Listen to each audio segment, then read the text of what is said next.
Hey guys, it's Jonathan here, back with another video. Finally, am I right? So anyway, today's review is going to be of the Spider-Man 2002 Superposable Green Goblin. The painting and sculpting on this figure is incredible. Now, I got this figure for a total of 22 bucks on eBay. Now, I might think that's a little bit too much for a figure, but considering the rarity, I think it was a pretty good price. I mean, have you seen some of the prices that this guy sold for on eBay? It's really unreal. So considering that, this guy is pretty cheap. But he's not perfect. Now note, I'm only going to be talking about the drawbacks that my specific figure has.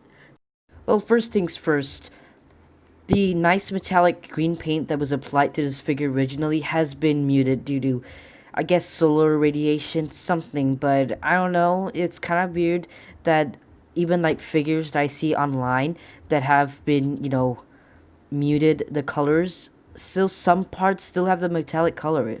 It's really weird. Also, the glider was in pretty bad shape when I got it. Mainly being that this part here was broken and this part can just flick off. That is kind of annoying that since the fact that I had to re-glue that, it's kind of hard to get that on. But when it's on, it's there. Same thing with this, so Also did not come with a clear stand, but it's fine, I have a flight stand. And also the nose is slightly chipped.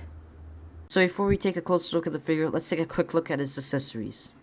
Of course, comes with his glider, which I already previously mentioned the issues. This part comes out and that part's broken. I had to re-glue it.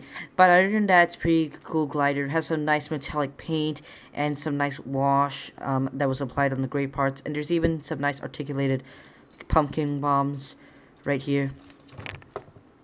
Of course, the glider has a peg on it, and the Green Goblin figure has peg holes on the bottom of his feet so that he can ride his glider. So let's just get that on right. And there you go. Now, second accessory is his removable mask, and it looks completely movie accurate from what I can tell.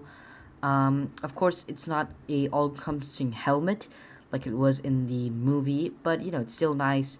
Has some great detail, nice paint apps overall, and it actually kind of funny that they molded the action figure's head sculpt like into the mask. Yeah, it's pretty cool. Speaking of the action figure's head sculpt, here it is right here. So it does have a pretty good likeness to Willem Dafoe. The nose, it's nice. There's a lot of nice sculpting. It even has like shading. I don't think you can really see that because of the lighting, but let me just see the shading of actually pink on the skin to really bring out the accents, including the back of the head, on the hair. There's like nice orange hair, and then there's brown in the crevices. I think it's really nice. Now, I would also say the rest of this figure is completely movie accurate from what I can tell. All like the nice, like the little gold bits here, also sculpted and painted. Everything here looks movie accurate. It wouldn't look more movie accurate if it actually had the nice metallic paint. But it's understandable. Again, 22 bucks. How could I pass this up? Now, one oddity that I did notice, if you look here, this side of the sculpting is a lot more thick than this side, which is a lot more slim. That's just an odd thing that Toybiz just used to do. But other than that, the sculpting is incredible. This guy's called a Superposable Green Goblin for a reason, so let's take a look at his articulation. Let me just take out the mask so it's easier. His head is on a ball joint, and there's also a ball joint at the base of the neck. You can look up that far, look down that far, and they can both rotate, of course. Arm can move out, do also full rotation. Bicep swivel, double joint at the elbow, swivel here, hinge at the wrist, and some finger articulation. Has some diaphragm joint, has a diaphragm joint. Can move that far forward, that far back. Swivel here, waist swivel. Legs can do decent spread. Now again, because of the oddity of the sculpt, this leg can move that far forward and that far back. But due to this leg being more slim and slender, it can go a lot more further and back than this leg. A lot more further and not so much back, but it still goes a decent amount. Thigh swivel, double join the knee,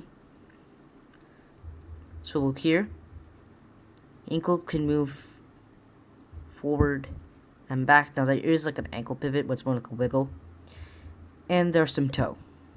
This figure isn't as posable as later on Toybiz figures, especially figures like the super posable Spider-Man from Spider-Man 2. The figure had individual articulated fingers, a diaphragm joint, an ab crunch, and a waist swivel, and a bunch of other things. Unlike this figure that only has, I would say, subpar articulation, and you would not really need that much articulation to get the poses that you want. The size of this guy isn't the best. He's just under 6 inches tall, but I guess that is serviceable. Here he is next to my previous review, the Tentacle Attack Doc Ock, and I just want to thank you guys for 500 overviews. The Marvel Legends Amazing Spider-Man 2 Spider-Man, Marvel Legends Sandman Build-A-Figure Wave Venom, and finally, the Marvel Legends Sandman Build-A-Figure Wave Shocker. So at the end of the day, guys, should you get this figure? Well, in my opinion, it's not worth $100. If you find one for less than $50, then you're already getting a deal, so you might as well get it before someone else gets it. So with that said, guys, we are going to bring this video to an end. Make sure to comment, rate, share, and subscribe, and I'll see you all in the next one. Peace.